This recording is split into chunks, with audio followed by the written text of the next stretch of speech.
Hi everyone, welcome to UPSCpedia by anujindal.in.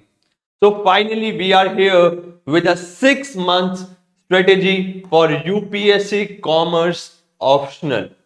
तो कई students की क्वेरीज होती थी कि सर कौन से सब्जेक्ट को पहले पढ़ें, कितना टाइम डिवोट करें। वो सारे क्वेश्चंस आज की ये वीडियो सेशन में कवर हो जाएंगे। तो आज हम डिस्कस करेंगे 6 month strategy for preparing for UPSC commerce optional. Means अगर आप ऑप्शनल में कॉमर्स चूज कर रहे हैं तो 6 मंथ में सारे सिलेबस को कैसे कवर करें वो हम आज की क्लास में डिस्कस करेंगे। And before starting with this strategy, एक चीज, ये स्ट्रेटेजी मैंने अपने अकॉर्डिंग बनाई है या बोलूं मैं जनरल बनाई है। हर एक स्टूडेंट को करना क्या है, बिल्कुल इसे उठा के कॉपी पेस्ट नहीं करना, टोटल इस पे रिलाय नहीं करना। रिलाय क्यों नहीं करना? हर एक स्टूडेंट का स्टडी का पैटर्न अलग होता है, हर एक का जो टाइम टेक इन होता है कि भाई कितना टाइम वो पढ़ने में लगाता है। कोई स्लो लर्नर होता है, कोई फास्ट लर्नर होता है।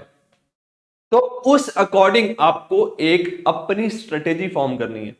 आप इस स्ट्रेटेजी को, इस एक्सेल फाइल को यूज करोगे अपनी स्ट्रेटेजी फ्रेम करने के लिए, मतलब इसे एज अ गाइडेंस लेके चलना है। ठीक है, समझ आ गया? सो स्टार्ट करते हैं। My self Harneet Singh, your mentor for UPSC commerce and management optional. तो इसमें मैंने प्रॉपरली 6 मंथ में डिटेल में डिस्कस किया है कि अगर आप प्रॉपर टाइम दे रहे हो, मतलब you have a sufficient time और स्टार्टिंग से प्रिपरेशन कर रहे हो, और 6 मंथ्स के अंदर आप कैसे प्रिपेयर कर सकते हो अपना कॉमर्स ऑप्शनल, और कौन से सब्जेक्ट्स को पहले उठाना चाहिए और कैसे कैसे उस सब्जेक्ट के थ्रू जाना चाहिए, वो सारी डिटेल्स इस स्ट्रेटेजी में है। अच्छा, इधर मैं एज्यूम कर रहा हूं कि जो आप टाइम डिवोट कर रहे हो वो टाइम डिवोट कर रहे हो around 2 to 4 hours per day, right? तो उसके अकॉर्डिंग मैंने स्ट्रेटेजी बनाई है। 2 to 4 आवर्स की ड्यूरेशन क्यों ली है? अगर कोई फास्ट लर्नर होगा तो वो अराउंड 2 आवर्स में कंप्लीट कर लेगा, अगर कोई स्लो लर्नर होगा तो वो अराउंड 3 to 4 आवर्स में उस टॉपिक को कंप्लीट कर लेगा। ठीक है, स्टार्ट करते हैं। टोटल 180 डेज की स्ट्रेटेजी है। तो सबसे पहले हमें जो सब्जेक्ट उठाना चाहिए, अकॉर्डिंग टू मी, उठाना चाहिए फाइनेंशियल अकाउंटिंग। सब फाइनेंशियल अकाउंटिंग क्यों?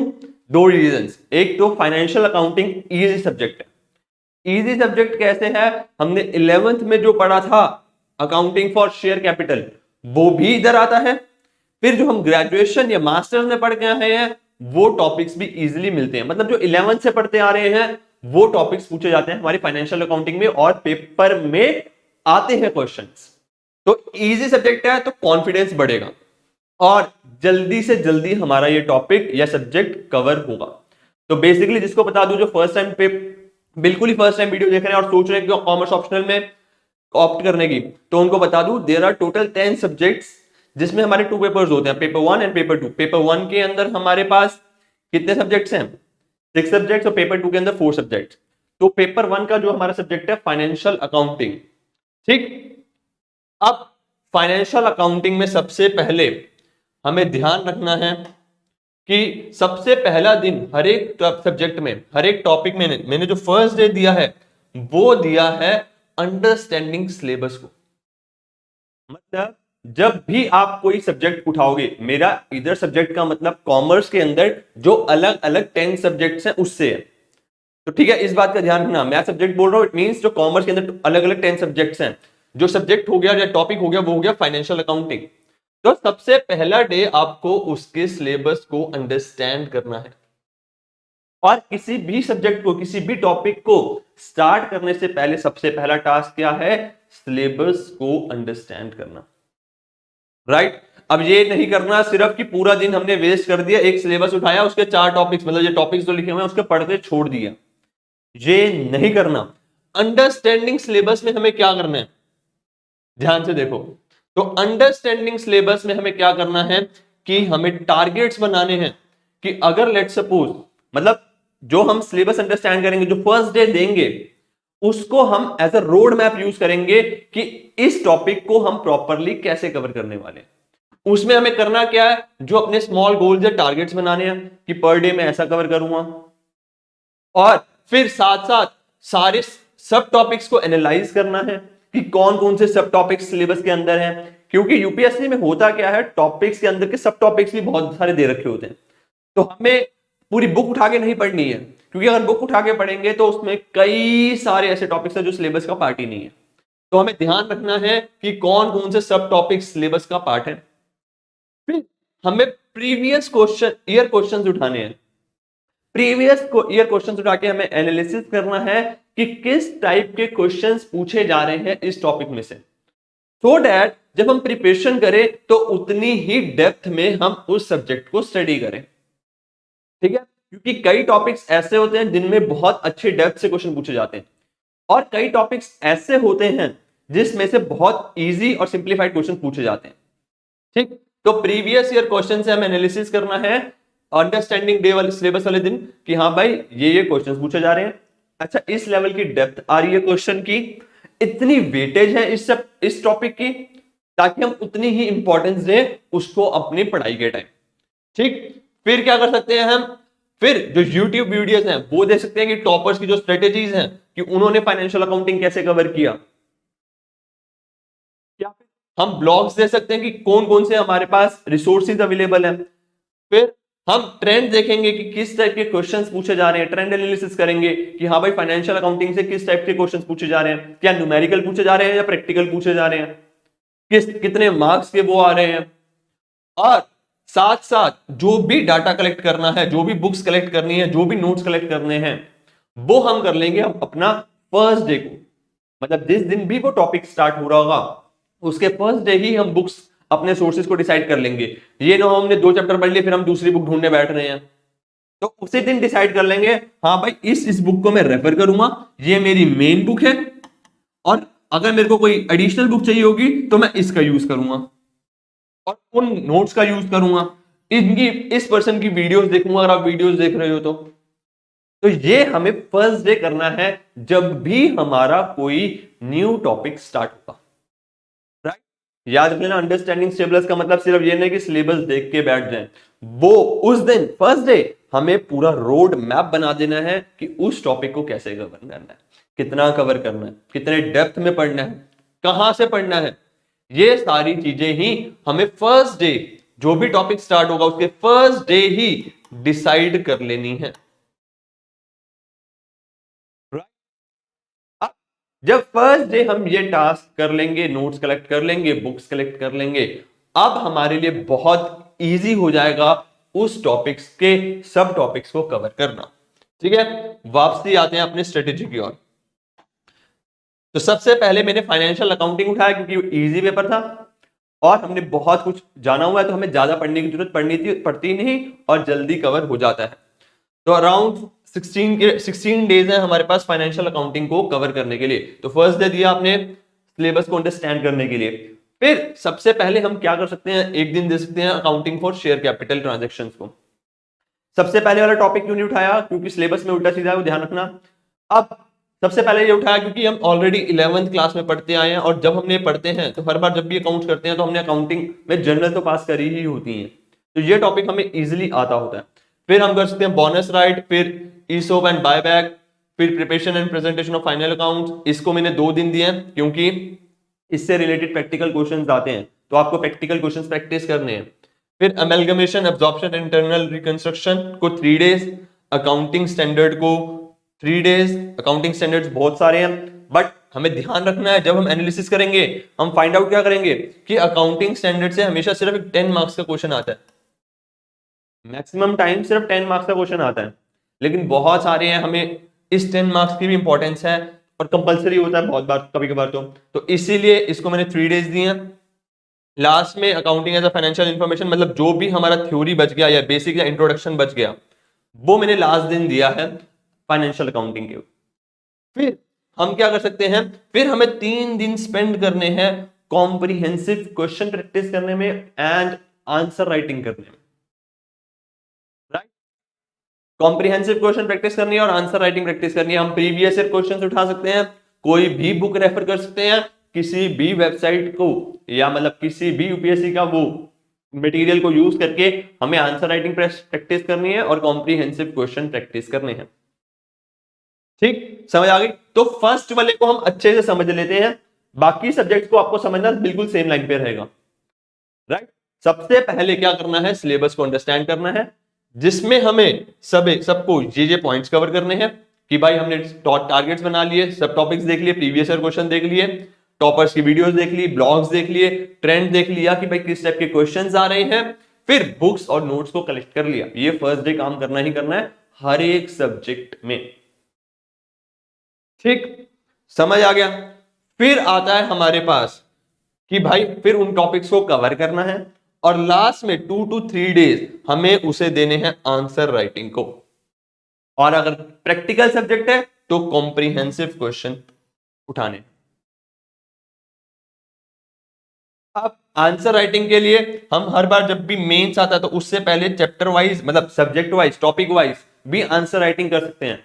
तो वो आपको कोर्स के अंदर मिल जाएंगे, यूट्यूब में भी मिल जाएंगे, तो आप वो पिक कर सकते हो और उससे भी प्रैक्टिस कर सकते हो। तो अगर आप यूट्यूब पे जाओगे या टेलीग्राम ग्रुप पे प्रीवियस देखोगे मेन से पहले, तो हम हर एक में, जैसे फाइनेंशियल अकाउंटिंग का हमने क्वेश्चन पेपर दिया, फिर उसके आंसर्स डिस्कस करे हुए हैं, तो उसका भी आप यूज कर सकते हो इन टाइम पे। तो कोई भी रिसोर्स यूज कर सकते हो इस टाइम पे आप कॉम्प्रिहेंसिव क्वेश्चन और आंसर राइटिंग प्रैक्टिस के टाइम। ठीक, समझ आ गया? देखो टोटल 180 डेज की हमने स्ट्रेटेजी बनाई है, 6 मंथ की बनाई है, और 10 सब्जेक्ट्स हैं हमारे, तो ऑन एन एवरेज 18 डेज हमें पर सब्जेक्ट को देने ही देने हैं। ऑन एन एवरेज की बात कर रहा हूं, ठीक है? चलें आगे। ये हो गया हमारा, सबसे पहले हम फाइनेंशियल अकाउंटिंग कवर करेंगे। फाइनेंशियल अकाउंटिंग के बाद एक दिन का हम ब्रेक ले लेंगे, फिर ब्रेक के बाद हम उठाएंगे cost accounting. Sir cost accounting क्यों? कॉस्ट अकाउंटिंग इसलिए, जब हम फाइनेंशियल अकाउंटिंग पढ़ के आएंगे ऊपर, तो कॉस्ट अकाउंटिंग बहुत ही सिमिलर वे में आपको कवर करना होगा। मतलब जब हमने फाइनेंशियल अकाउंटिंग पढ़ लिया तो कॉस्ट अकाउंटिंग होगा क्या, हमें पढ़ना आसान होगा, क्योंकि कई सारे कंसेप्ट हमारे सेम लग रहे होंगे जो हमारे फाइनेंशियल अकाउंटिंग में लगे हैं। कि हमें अकाउंट्स क्रिएट करने हैं, जैसे हम ऊपर कर रहे होंगे, तो वो सारी चीजें रिपीट होती होंगी, तो हमारे लिए एक सिंक्रोनाइज हो जाएगा। फाइनेंशियल अकाउंटिंग के बाद कॉस्ट अकाउंटिंग हमने पढ़ ली, तो इसीलिए मैंने सेकंड टर्न दी है कॉस्ट अकाउंटिंग को। कॉस्ट अकाउंटिंग में सबसे पहला डे वही सिलेबस को अंडरस्टैंड करना है, फिर हमने बेसिक कवर करना है, फिर उसके बाद एक दिन जॉब कॉस्टिंग को, प्रोसेस को, एक्टिविटी बेस्ड कॉस्टिंग को, फिर सीवीपी एनालिसिस, अच्छा फिर उसके बाद incremental analysis, budgeting, standard costing, variance analysis, फिर रिस्पॉन्सिबिलिटी अकाउंटिंग। अच्छा कई सारे बच्चे इस टॉपिक को छोड़ के जाते हैं भाई, छोड़ के नहीं जाना है टॉपिक सिलेबस के अंदर, और कई बार क्वेश्चन देखे गए हैं। ठीक, फिर लास्ट 3 डेज हमें कॉम्प्रिहेंसिव क्वेश्चंस की प्रैक्टिस और आंसर राइटिंग करनी है कॉस्ट अकाउंटिंग की। देखो जैसे ही कोई भी टॉपिक कवर हो, कोई भी सब्जेक्ट कवर हो, हमें आंसर राइटिंग जरूर करनी है। क्यों जरूर करनी है? क्योंकि at end of the day हमसे कोई थ्योरी नहीं पूछेगा, हमें आंसर राइटिंग के बेसिस पे ही जज किया जाएगा। स्टूडेंट्स गलती क्या करते हैं, पढ़ते रहते हैं पढ़ते रहते हैं, बट वो प्रैक्टिस नहीं करते। या प्रैक्टिकल्स में क्या करते हैं, थ्योरी, न्यूमेरिकल्स में क्या करते हैं, वो कॉम्प्रिहेंसिव क्वेश्चंस की प्रैक्टिस नहीं करते। तो वो चीज हमें मिस आउट नहीं करनी है, राइट? तो लास्ट 3 डेज देंगे आप comprehensive question and answer writing को, फिर आपका एक दिन का ब्रेक आ गया, फिर मैंने 2 डेज लगाए हैं बैकअप डेज के लिए। सर ये बैकअप डेज का मतलब क्या हो गया? ये बैकअप डेज का मतलब हो गया, देखो वी आर ह्यूमंस, कभी फेस्टिवल्स आ जाते हैं, कभी कोई इमरजेंसीज आ जाती हैं, जिससे होता क्या है हम 1-2 दिन स्किप कर जाते हैं। वैसे हमारा मेन टारगेट होना क्या चाहिए कि अगर कोई डे स्किप हो रहा है तो नेक्स्ट डे ही उस डे के साथ उसको कवर कर लें। बट एज वी नो कि हम जब ह्यूमंस है तो हम, हमारे साथ होता है कि हम कभी फेस्टिवल, दिवाली वाले दिन पढ़ाई नहीं, पूरी दिन पढ़ाई नहीं करी, या कहीं घूमने चले गए, एक सो एंड सो किसी भी रीजन की वजह से हमारी स्टडी स्किप हो गई, इमरजेंसीज पड़ सकती हैं, कुछ भी उससे तबियत खराब हो सकती है, तो इसीलिए मैंने इधर 2 डेज का बैकअप लगाया। 2 डेज का बैकअप लगाने का मेरा मेन मकसद क्या था कि ठीक है हमारे पास 2 दिन एक्स्ट्रा दिन है, अगर कोई डे स्किप हुआ होगा, हम डिले चल रहे होंगे अपने प्लान से, तो यहां तक आते आते हम फिर अपने प्लान पे, ट्रैक पे फिर वापसी आ जाएंगे। अगर बीच में डेविएट होंगे हम अपने ट्रैक पे, तो अपने ट्रैक पे वापसी आ जाएंगे। ठीक, सबसे पहले हमने फाइनेंशियल अकाउंटिंग और कॉस्ट अकाउंटिंग पढ़ लिया। सर जरूरी है फाइनेंशियल अकाउंटिंग, कॉस्ट अकाउंटिंग? बिल्कुल जरूरी नहीं है, आप अपने अकॉर्डिंग प्लान बना सकते हो। मैंने financial accounting and cost accounting सबसे पहले क्यों रखा, इजी वन था और आपको कॉन्फिडेंस आएगा, और प्रैक्टिकल सब्जेक्ट है थोड़ा पढ़ने में मजा भी आता है, डिफिकल्ट नहीं है। कई बच्चों के प्रॉब्लम्स आते हैं, सर न्यूमेरिकल्स नहीं हो रहे, यूट्यूब पे कमेंट्स आ रहे होते हैं, सर न्यूमेरिकल्स नहीं हो रहे। अरे इतने डिफिकल्ट न्यूमेरिकल्स पूछे ही नहीं जा रहे, आप सिलेबस को अंडरस्टैंड करो, प्रीवियस ईयर क्वेश्चंस को देखो, एक बेसिक अंडरस्टैंडिंग से भी आप इजीली न्यूमेरिकल्स को सॉल्व कर सकते हो। I am talking about financial accounting and cost accounting now. ठीक, समझ आ गया। अब बहुत सारा हमने प्रैक्टिकल पढ़ लिया, तो इसीलिए प्रैक्टिकल को गैप देते हैं। अब हम स्टार्ट करते हैं थोड़े थ्योरी सब्जेक्ट्स, इसीलिए पेपर 2 के ऑर्गेनाइजेशनल थ्योरी पढ़ेंगे। सबसे पहला दिन वही सिलेबस को अंडरस्टैंड करेंगे। फिर याद रखना, सिलेबस को अंडरस्टैंड करते वक्त सिर्फ हमें सिलेबस को नहीं पढ़ना, जो सारी एक्टिविटीज मैंने बताई वो सारी एक्टिविटीज को हमें रिपीट करना है। ठीक, फिर ऑर्गेनाइजेशन थ्योरीज को हम अराउंड 15 to 18 डेज देंगे, इतने इतने डेज दे देंगे। उसके बाद 2 डेज मैंने दिया है यहाँ पे आंसर राइटिंग को। यहाँ पे 2 डेज क्यों दिए हैं, क्योंकि यहाँ पे हमें कॉम्प्रिहेंसिव क्वेश्चंस प्रैक्टिस नहीं करने, राइट। फिर आ गया हमारा एक ब्रेक, और ऑर्गेनाइजेशन थ्योरी के बाद साथ में ही हम स्टार्ट कर देंगे ऑर्गेनाइजेशनल बिहेवियर। ऑर्गेनाइजेशन थ्योरी और बिहेवियर बहुत ज्यादा कोरिलेट करते हैं, कई बार तो आपको बुक्स और नोट्स और मटेरियल्स भी सेम मिल जाएंगे, तो इसीलिए मैंने इन दोनों सब्जेक्ट्स को एक साथ रखा है, राइट। मोटिवेशन को मैंने 2 डेज इसलिए दिए हैं क्योंकि मोटिवेशनल की थ्योरीज बहुत ज्यादा होती हैं, तो उसमें टाइम बहुत ज्यादा लग जाता है, तो इसलिए मैंने 2 डेज दिए हैं। ठीक है, फिर लास्ट में आंसर राइटिंग, फिर ब्रेक एंड 2 बैकअप डेज हमारे। तो अराउंड 71 डेज के अंदर हमारे पास 4 सब्जेक्ट्स हमारे कवर हो जाएंगे, financial accounting, cost accounting, OB and OT, जिसमें 2 प्रैक्टिकल एंड 2 थ्योरी है। अब यही होगा कि हम थ्योरी पढ़ पढ़ के थोड़ा थक चुके होंगे, फिर हम स्टार्ट करेंगे फिर से हमारा। अच्छा, अब यहां पे मैंने साथ साथ क्या किया है, रिवीजन के लिए टाइम दिया है,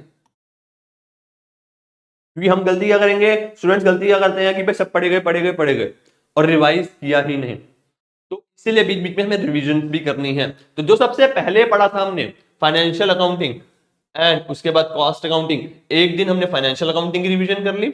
फाइनेंशियल अकाउंटिंग की रिवीजन कैसे कर ली, तो इसके 2-3 मेथड्स हैं कि जो हमने नोट्स प्रिपेयर करे हैं या जिस भी बुक से हमने पढ़ा जहां पे हाईलाइट किया, उन हाईलाइटेड सेंटेंसेस को या अपने नोट्स को एक बार जल्दी से गो थ्रू कर लिया, या हमने एक कॉम्प्रिहेंसिव टेस्ट लगा लिया फाइनेंशियल अकाउंटिंग का, या क्वेश्चन प्रैक्टिस कर लिए। तो उस दिन आपको फाइनेंशियल अकाउंटिंग को रिवाइज करना है और नेक्स्ट डे आपको कॉस्ट अकाउंटिंग को रिवाइज करना है, राइट। अच्छा, इन 2 डेज होगा क्या, ट्राई करना कि इन 2 डेज आपको अराउंड 2 to 4 की बजाय शायद ज्यादा टाइम लग जाए, तो कोई दिक्कत नहीं है, रिवीजन हो जाएगी तो आपका जो वो है स्ट्रांग हो जाएगा, बेस स्ट्रांग हो जाएगा, और आपकी जो मेमोरी है वो रीगेन हो जाएगी। मतलब अगर हम रिवीजन नहीं करेंगे तो फायदा नहीं होगा कि एंड तक हम पहुंच रहे हैं फाइनेंशियल अकाउंटिंग कॉस्ट अकाउंटिंग पूरा भूले हुए हैं, राइट। फिर हम स्टार्ट करेंगे दोबारा अपना फाइनेंशियल मैनेजमेंट पे।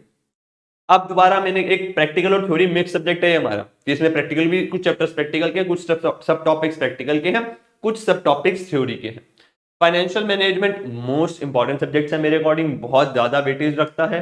इवन जो पेपर 1 का सेक्शन बी है मैक्सिमम हमारा फाइनेंशियल मैनेजमेंट होता है, एंड अगर आपने पास से उठाया होगा तो यू नो दैट। तो फिर हमने फाइनेंशियल मैनेजमेंट उठाना है, ठीक है। सबसे पहला दिन वही सिलेबस को अंडरस्टैंड करने में देना है, फिर हमने बेसिक्स पढ़ लिए कि जो भी हमारा इंट्रोडक्शन है चैप्टर का वो सारे हो गए। अच्छा, जो यहाँ पे मैंने सब टॉपिक्स लिखे हैं वो अकॉर्डिंग टू सिलेबस लिखे हैं, ठीक है। तो अगर आप इनरोल्ड स्टूडेंट्स हैं या नॉन इनरोल्ड स्टूडेंट्स हैं, दोनों ही आप कोरिलेट कर पाएंगे। जो इनरोल्ड स्टूडेंट्स हैं वो हमारी जो भी ये कोर्स में जाके चेक करेंगे कि हाँ भाई ये टॉपिक्स कहाँ पे कवर्ड हैं और उसके अकॉर्डिंग कवर कर लेंगे। जो सेल्फ स्टडी कर रहे हैं वो जिस भी मटेरियल से स्टडी कर रहे हैं वहां पे इन सारे सब टॉपिक्स को ढूंढेंगे और उनको कवर करेंगे, राइट। फिर आगे ratio, fund flow, cash flow, ये सारी चीजें हमें लगता है फाइनेंशियल अकाउंटिंग का है, लेकिन if you read this syllabus you will know that कि ये सारे टॉपिक्स चाहे फाइनेंशियल अकाउंटिंग के हैं लेकिन पूछे कहां जाते हैं, फाइनेंशियल मैनेजमेंट में। अब कई स्टूडेंट्स को डाउट आ जाता है, सर कैश फ्लो स्टेटमेंट तो हमें पेपर सेक्शन ए में देखने को मिलता है। बेटा वो सेक्शन ए में देखने को इसलिए मिलता है क्योंकि जो अकाउंटिंग स्टैंडर्ड है, एएस अकाउंटिंग स्टैंडर्ड है कैश फ्लो वाला, उसके कारण वो वहां पे क्वेश्चन वो डाल देते हैं कि हमने जो अकाउंटिंग स्टैंडर्ड से रिलेटेड कैश फ्लो का क्वेश्चन पूछा है, ठीक। तो कैश फ्लो हमें दोनों जगह देखने को मिल जाता है, फिर आगे हमारे पास कैपिटल बजटिंग। कैपिटल बजटिंग को 2 दिन दिए हैं। कैपिटल बजटिंग में एक तो है टेक्निक्स वाला, आप क्या कर सकते हो कैपिटल बजटिंग में टेक्निक्स वाला 1 दिन दे सकते हो, और एक जो इंट्रोडक्शन आता है जिसमें कैश फ्लो की बात होती है। एक तो हमारी टेक्निक्स होती है कैपिटल बजटिंग की, जो आती है हमारी एनपीवी, आईआरआर, प्रॉफिटेबिलिटी इंडेक्स, वो सारी चीजें होगी टेक्निक्स। तो 1 दिन आपको उनको दे देना है। जो इंट्रोडक्शन है और जिसमें हम कैश फ्लो निकालते हैं, जिसमें हम प्रोजेक्ट्स को कंपेयर करते हैं, 1 दिन आपको उसको देना है, तो वो भी इंपॉर्टेंट है। ठीक, बच्चे गलती क्या करते हैं, टेक्निक्स टेक्निक्स पढ़ के चले जाते हैं, पेपर में कभी बार वो इधर से क्वेश्चन आ जाता है। ठीक, फिर हमारा आ गया कॉस्ट ऑफ कैपिटल, फिर theories of capital structure, revaluation, EBIT analysis. वैसे अगर आप देखोगे इसे, तो मैंने बहुत ज्यादा सफिशिएंट डेज दिए हैं हर एक सब टॉपिक्स को, ताकि आप इजीली कवर कर सकते हो। अगर आप कहीं बिजी भी हो जाओगे तो नेक्स्ट डे इजीली किसी भी पुराने वाले टॉपिक को भी कवर कर सकते हो। ठीक, तो बस ट्राई क्या करना है, प्रॉब्लम कहां आती है कि हमें स्टिक रहना है जो भी हम स्टडी प्लान बनाए उस पे। फिर आता है हमारे पास dividend decision and valuation of firm, working capital management. अरे वर्किंग कैपिटल मैनेजमेंट को 3 डेज इसलिए दिए हैं क्योंकि इसमें बहुत सारी मैनेजमेंट आ जाती है, inventory management, cash flow management, receivables management. ठीक, कॉर्पोरेट रिस्ट्रिक्टिंग, फिर हम 3 डेज देंगे इसके कॉम्प्रिहेंसिव क्वेश्चन करने में एंड आंसर राइटिंग में। समझ आ गया। फिर हमने 1 दिन का ब्रेक लिया, फिर हमने ऑडिटिंग करी। ऑडिटिंग पे हमें ज्यादा फोकस नहीं करना क्योंकि हम सबको पता है 2 to 3 क्वेश्चन आते हैं, 90% 2 क्वेश्चन आते हैं, बट हाँ पढ़ना तो है। एक कंपलसरी होता है, एक ऑप्शनल होता है। ऑडिटिंग में सबसे फर्स्ट डे अंडरस्टैंडिंग सिलेबस, हमने रिसोर्सेज के लिए बुक ढूंढ ली। फिर इंट्रोडक्शन को 2 days, company audit, audit of banking, insurance and NPOs. फिर लास्ट में 2 डेज इसको भी हम आंसर राइटिंग के लिए देंगे। राइट, फिर आ जाएगा हमारे पास 1 दिन का ब्रेक। फिर आ जाएगी रिवीजन किसकी, organisation theory and organisation behaviour की। ठीक है, फिर हम स्टार्ट करेंगे ह्यूमन रिसोर्स मैनेजमेंट। ठीक है, अब ह्यूमन रिसोर्स मैनेजमेंट में सबसे फर्स्ट डे सिलेबस को अंडरस्टैंड करना है, सिंपल सी बात, I am not repeating again and again. फिर टॉपिक्स को कवर कर लेना है और लास्ट में 2 डेज आंसर राइटिंग के लिए। फिर मैंने दिया है इंडस्ट्रियल रिलेशन को, एचआरएम इंपॉर्टेंट है as compare to industrial relation, तो इंडस्ट्रियल रिलेशन को कम टाइम दोगे तब भी चलेगा। सिलेबस अंडरस्टैंड करना है, टॉपिक्स कवर करने हैं, 2 डेज आंसर राइटिंग। अब नेक्स्ट स्टार्ट करने से पहले अगर आप नोटिस करोगे तो मैंने 1 दिन ब्रेक के बाद रिवीजन में हमने पहले फाइनेंशियल मैनेजमेंट को रिवाइज किया, ऑडिटिंग को रिवाइज किया, साथ साथ जो फाइनेंशियल अकाउंटिंग और कॉस्ट अकाउंटिंग है उसे दोबारा रिवाइज किया। तो this is our second revision for financial and cost accounting. देखो एक रिवीजन से कुछ नहीं चलेगा, बार बार हमें रिवीजन करनी होगी, तभी वो हमारे माइंड में रिटेन होगा। तो आपको भी टाइम देना है रिवीजन के लिए एप्रोप्रिएट पूरा। ठीक, फिर हमारे आगे 2 बैकअप डेज। बैकअप डेज क्यों देते हैं हम, बैकअप डेज इसलिए देते हैं ताकि अगर कुछ स्किप हुआ हो, कुछ रह गया हो, जैसे अब रिवीजन की बात करी थी मैंने, आप ज्यादा टाइम नहीं दे पाए, लेट्स सपोज आपको फाइनेंशियल मैनेजमेंट को रिवाइज करने में 2 डेज लग गए, तो आपके पास 2 बैकअप डेज हैं, बैकअप डेज को वेस्ट नहीं करना, यूज करना है। अच्छा, अगर बैकअप डेज में हमारे पास कोई टास्क नहीं है करने को, तो करना क्या है, रिवीजन करनी है। राइट, जो हम पढ़ चुके हैं उसे रिवाइज करना है। फॉर एग्जाम्पल यहां तक मेरा कोई डिले नहीं चल रहा, तो मैं ओबी और ओटी को दोबारा रिवाइज कर सकता हूं। लास्ट में आ गए हमारे पास एफएमआई। एफएमआई क्या हो गया, फाइनेंशियल मार्केट एंड इंस्टीट्यूशंस।